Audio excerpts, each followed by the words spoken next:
Hello and welcome to the Dealing with Verified Results webinar. So first I want to say thank you for joining, and for those of you that are here on the original airing, you can download some awesome stuff. Just look on the page and you'll find it. Okay, so just like I said, we are dealing with verified results. What that means is that you sent in your dispute, whether that's round 1, 2, 3, 4, 5, 6, whatever it is, and the bureaus, the creditors, collection agencies came back and said, this is verified. All right, so we need to start in square one, right? You should be sending out factual-based disputes. Nothing but factual-based disputes, okay? So if you are doing anything different, if you are sending out templates, this is not the video for you. This is not the webinar for you, okay? What I'm saying is that you should be sending out factual-based disputes, because that is the way that you get fast, legal, permanent deletions. If you want to spend a year, 2 years, 3 years giving up your life for your credit, then you know what? By all means, do you. If you are serious about your credit and you want to get those results and you want to move on with your life and be financially free, then stay tuned. All right, so let's jump right in. We are going to do a screen share. All right, so this is the Dealing with Verified Results blueprint that you can download. All right, so this is the free download, and this is exactly what it looks like. This is the process documentation. There's the table of contents, and then this is what you are going to see when you print it. It's actually like this. Let me just go back to my screen and show you a bigger image. Oh, not that one, this one. Okay, so this is actually what you're going to see when you print it. All right, so if we are looking at the screen, let's go and look below here. So there is going to be some there's some extra pages where you can actually print it and track and write down your notes. Okay, so I'm going to actually expand this where I created it, and I'm going to walk you through step by step. All right, the whole point is that there is a process to this. There is a formula to this. All right, so if you follow exactly what I'm saying and you listen and you take notes, you will be able to remove virtually any negative item. That is the bottom line with this. Okay, I'm talking about literally everything other than child support. I don't care who you are, I don't care where you are, I don't care about your financial status, I don't care what you do for a living. If you follow this very simple formula, you can remove any negative item, okay? So we have to have a starting point. As you can see at the top in the center, that green circle says start analysis. You actually have to look at your credit report and figure out what the heck is going on. Okay, so let's say that you have a collection or a charge off or a public record, a late payment or inquiry. Everything revolves around those 5 things. Okay, so we're going to look at this, and the timing is even on here for you. Now, this is going to look a little bit different than the other ones that I've made, and that's for a reason. We're not looking at the general process. We've already looked at the general process. We're breaking this down step by step. Okay, so you've sent in your dispute letter, they came back, they said you're screwed, you suck, it's verified, don't send any more disputes in, we don't want to hear from you, and now you're just stuck. What do you do after round 1 or 2 or 3 or 4 or whatever? Okay, so first thing that you need to do is figure out what information changed, or whether you had any deletions, and what information is actually showing in your credit report, right?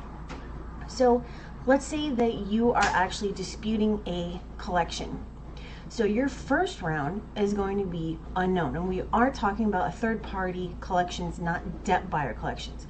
You're going to look at this and you're going to say, okay, round number 1 is unknown. Round number 2, now you can say that it doesn't matter whether it is actually factual or not, because there's no way for them to prove or disprove it. You're going to say, hey, look, the collector didn't verify it, obviously, because it's still on there. They didn't either send in, you know, something with your signature on it, or they didn't put the required notice of dispute. Whatever it is, that is still on there. So you are simply going to say the collector didn't verify it, so how the heck did you, right? Does that make sense? Your next round is simply going to be the MOV, or 609. What that means is the method of verification. So you are still saying this is accurate. right? Still didn't get removed. Now you're on round 3 and you're like, what the heck? How is this still accurate? Where did you get this information from? Now, 609, you can also put that in there. And remember, when I say 609, I'm not talking about that 15-page, pursuant to section 609, you have to do this, that, and the third. No, dude, don't do that. That would be a huge mistake, okay? Use it like I've shown you. I'm not going to go into that right now. That is not what we were talking about right now. Okay, so method of verification or 609. Now, if you look over on the right, directly to the right, you're going to see VOD 1, 2, 3, 4, and actually that's supposed to just not be there. VOD 4 says 4 twice. So there's letter 1, letter 2, letter 3, letter 4. Now, if you want to get a copy of this series 1 through 4 plus the bureau disputes, you can simply use the link at the end of this video or on this page to purchase, okay? So while you are sending in your bureau disputes, you can also be disputing with the collection agency because you want to do everything that you can and come at them from both sides to get your deletions. You're not saving your ammo for the end. You're using it all in the beginning, okay? You don't come out with squirt guns blazing. No, dude, you come out with your cannons and all of your ammunition, okay? So if you're on round 3 or 4, now you need to actually look and dissect the actual account. Look at are there late payments? Is there a past due? Both of those are violations. Now, if you don't know about violations, I may or may not put a link to that series on YouTube for the violations, but you can very simply go to my channel, go to the playlist, and you will find all of those violations, okay? So I'm not saying that this is the last step, but your collection should definitely be off by now. And if it's not, you can use the data last activity and data last payment on a collection, okay? And the very, very last step is CFPB, all right? That is the escalation, that is the end point. Anything after that, you're just hammering at something that's not gonna break, okay? So that is how you deal with collections. And remember, just as it says up here, wait 30 days. If you send anything prior to that, they're going to say, hey, look, you sent in additional information, you suck, you were stupid, you did that, and now we have an additional 15 days, okay? Don't screw yourself. Just be patient, okay? 30 days between your disputes, all right? All right, moving on. So you did your analysis and you have a charge-off. I don't care if it's a repossession. I don't care if it's a credit card charge-off. I don't care if it's a loan. It's a charge-off. Okay, if it says collection / charge-off, it's a charge-off. So you do your analysis. Round 1, you sent it out and you started with the top of the hierarchy, right? Data last activity. They came back and said, no, it's verified. Your next round is the notice of dispute. And as you can see, wait 30 days between disputes. And that's going to be on every single one of them. So that's going to be the last time that I mention that, because that should just be common sense. Okay, so obviously you can kind of split these up, you can switch them around, you can do whatever you want to, but I'm giving you a guide as to, the hierarchy, what's best to use first, second, third, fourth, so on and so forth, okay? All about the ammunition, all about the hierarchy, and it's all about the dispute reasons. So you start with the data last activity. Now you can go to the notice of dispute. If you don't know what the notice of dispute is, it's just something that's required to go on there within 30 days of the date that they receive your dispute. So you count like 3 or 4 days, at the max 5, count 30 days, pull your new report. If it's not on there in the comments that says disputed by consumer, guess what? They're in violation, it has to be removed. Get rid of it. If that doesn't work, now, once again, method of verification or data last payment. Then you can go to the creditor didn't verify. So as you can see, like I said, this is a little bit different than with the information I normally give you, because we're not dealing with the process, the normal process, okay, the normal hierarchy. We are dealing with when they actually say, hey, look, you were totally wrong. We're not going to remove this. Or even Experience says we're no longer going to reinvestigate, okay? We're not looking at dispute reasons or anything other than this. Okay, so now you're going to say, well, Capital One didn't verify this, so how did you? Capital One's reporting this, so why do you have this?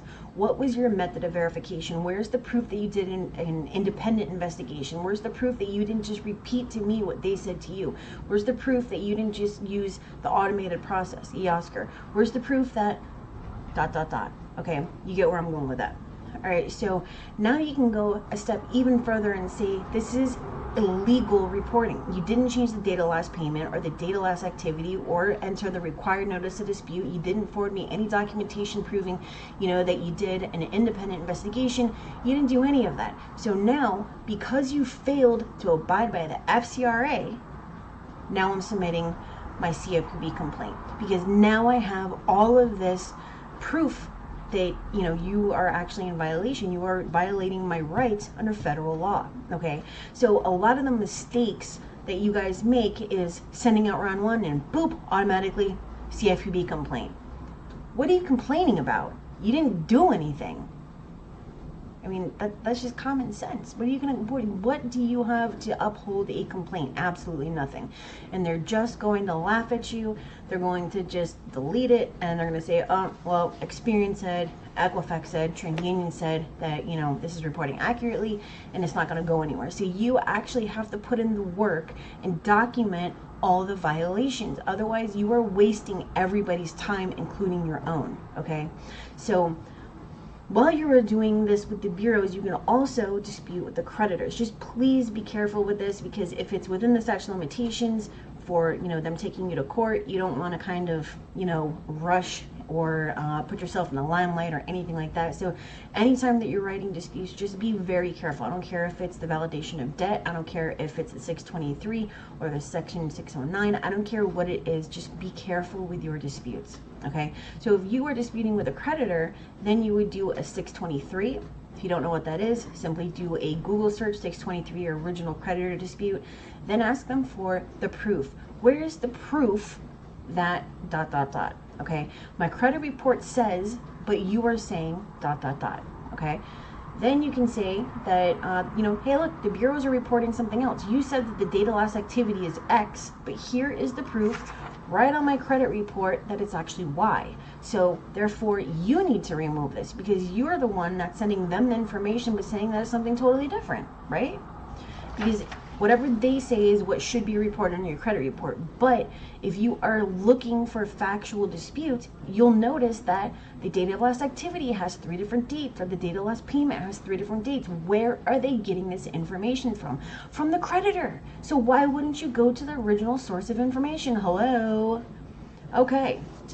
So now you can go after the DOLA, or if they re-aged it.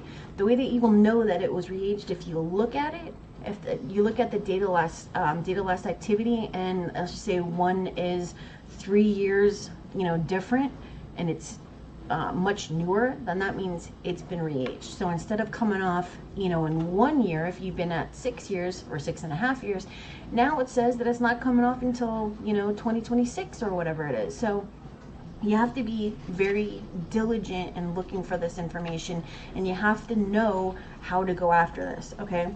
Now, if this doesn't make any sense to you, that is totally cool. If you got here just because it said, hey, free download on, the process for this, that's totally cool. If you don't want to do this, I'll take over your file for you. But if not, let's keep going, all right? So your next thing is going after the violations, and then the CFPB. As you can see, everything ends with the CFPB.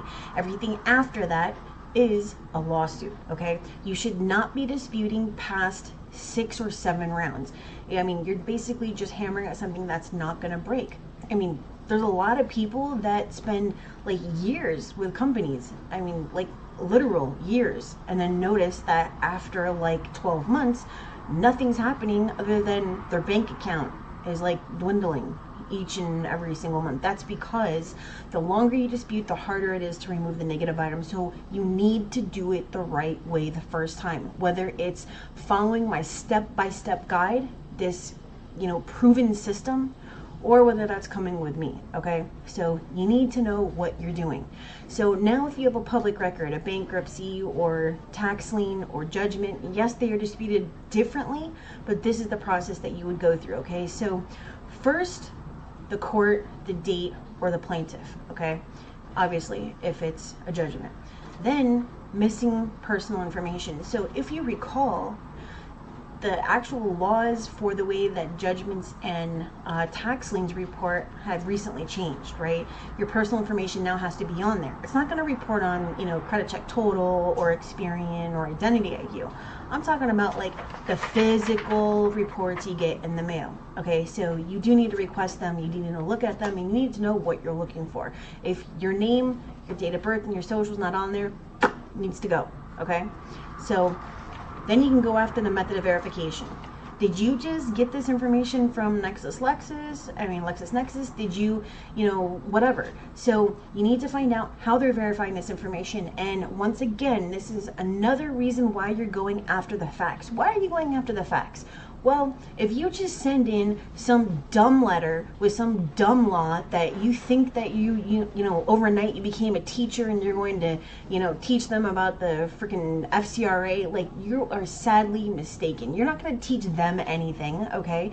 The only person that looks stupid in that situation is you. So instead of trying to act like you're smart and look like a lawyer that you're not, or a paralegal or whatever, and put some fake stupid stuff on the letter, then you're doing this incorrectly. You need to go after the facts. You need to know what you're looking for, okay? So don't be asking them for the copies of this and the copies of that, because they're just gonna say, hey, look, it was verified through these dudes. That's all they have to say. And now you're screwed. When you could have said that, hey, look, this needs to be removed because, that's the justifier, ... This is a violation because I asked for this and ... Okay, so what was your method of verification when you said that this is accurate and that you said that this belongs to me, but I wasn't saying that it didn't. I told you that it needs to be removed because it's in violation for reporting a court name that doesn't match, consistently across the board, or that the city and state is missing from the bankruptcy court name, or that the plaintiff says this on here, or that those two show that I'm paid and this one says 0. Like, whatever it is, you need to tell them why you're removing it or why it needs to be removed, and then catch them in the violation when they tell you something that has no relevancy whatsoever. All right, then you can go a step further. This does not meet the requirements of the FCRA. And how did you actually verify this when it's not reporting accurately? All right, so after that you would go for illegal reporting. Now, because there's no creditor for this, there's nothing that's going to be parallel. All right, so once again, it ends with the CFPB. Now, let's say that you didn't pay Capital One on time a couple years ago, or you didn't pay your car on time 3 months ago, right? Doesn't matter, it's a late payment. Now, one thing I do want to say real quick is that if you have multiple late payments, that would be treated as a charge-off because you are actually removing the entire account. If you only have a 30-day or a 60-day or a 90-day, then that's fine. Go after the late payments because you can just get them removed and update the account to be paid as agreed, right? So now we're looking at late payments, and you're gonna simply say, hey, look, it says right here, I was late on X date. I wasn't late. Where's the proof? You need to remove it and update this to paid as agreed, right? 30 days later, they come back and say, hey, look, you were late. Sorry to tell you that, but this is verified. Well, you actually have a couple different things that you can do. First, you can go after them and say, hey, what's your method of verification? Where's the bank statement that belongs to them that shows that I was ever late? Because that's the only legal verification that you can have. Or you can say, well, Experian shows this, but you're showing this, and TransUnion shows that. And don't you guys get the same information from the same creditor and are supposed to report the same things? Remove the late payment. All right? Okay. Now, you can also go after the first date of delinquency. That date, whatever that date is incorrect. I was actually paid on time, so please remove all of these 3 late payments or 4 late payments, whether they're spanning 2 years or whatever it is, it doesn't matter. If they can't verify one, they can't verify any of them, right? Okay, then you go after method of verification. Then you tell them, hey, look, this is false reporting because you didn't legally verify this. So each and every time they're coming back and telling you that you are wrong and they are right. But unless they have the actual legal documentation that proves otherwise, you need to keep going to get the deletion or the correction, okay? And once again, it all ends with the CFPB, okay? So, last one, inquiries. All right, so I'm not gonna lie, I hate inquiries. I hate dealing with the creditors. I hate, looking at someone's credit report and seeing like 50 different creditors that I have to send letters to, because that's like 50 different letters per round. I mean, that's a lot. Like, I hate inquiries, okay? So there's like 50 different ways to go after them, and you know what? They're getting more and more difficult as time goes on. I mean, all of these things are. Soon, you're gonna get to a point where you just can't remove anything. They're gonna say, hey, look, we gave you all this time to fix your credit, and you just continue to be irresponsible. So now, as a whole, we're gonna make it just like it was in the 70s, where you didn't even know what was on your credit to begin with, and you had no control over it. We're gonna do that again, because you guys are just so irresponsible. And they know that you're irresponsible because there's like a $1 bazillion in debt, okay? So not only that, but there's so many inquiries. People are going and applying for things that they're never going to be approved for. Like, if you don't even have one positive line, why are you applying to American Express or Barclays or, Chase or something? That doesn't even make any sense. So people are utilizing their credit wrong, and you need to know how to remove these inquiries, okay? So if you don't, totally fine, come to me, I'll remove them. But if you want to know, there is a process to this. You do need to dispute with the bureaus and the creditors, and you have to make phone calls, and you have to fax, okay?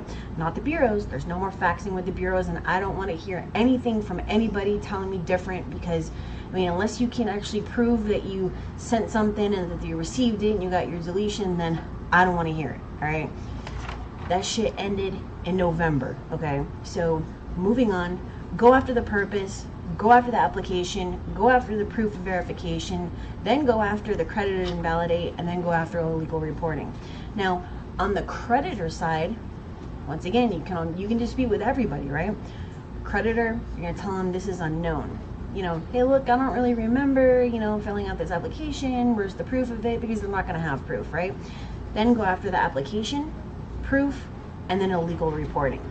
Now, like I said, there's a couple different ways to do this, but we are going after the most effective process for when these come back as verified. And once again, it all ends with the CFPB. Just like I said, in the beginning, you don't have to follow this exactly, right? This is just a blueprint for you. It doesn't mean that you have to build your entire house the way that I'm telling you, you know what I mean? You can, change the windows. You can go for bay windows instead of, whatever the heck was originally on there. You can add in the basement. You can add a pool, build a deck, all that kind of stuff.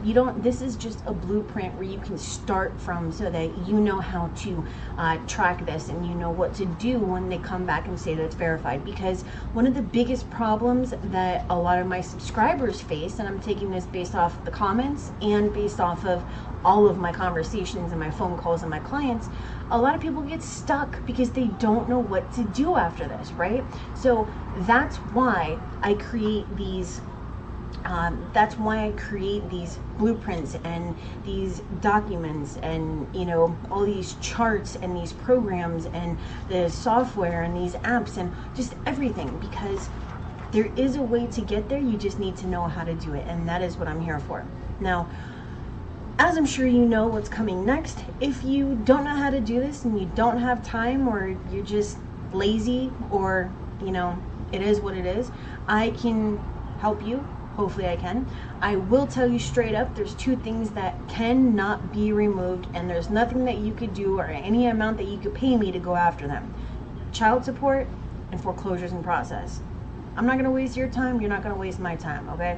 So besides those 2 things, everything else can be removed or corrected. So like I said, if you don't have the time to do this, or you don't want to do this, or you want the best results and you want fast, legal, permanent deletions, then I can help you, all right? I'm gonna put the link on the video, on the screen, all right? And there's going to be a link to the store near this video. Normally, it's down below it, all right?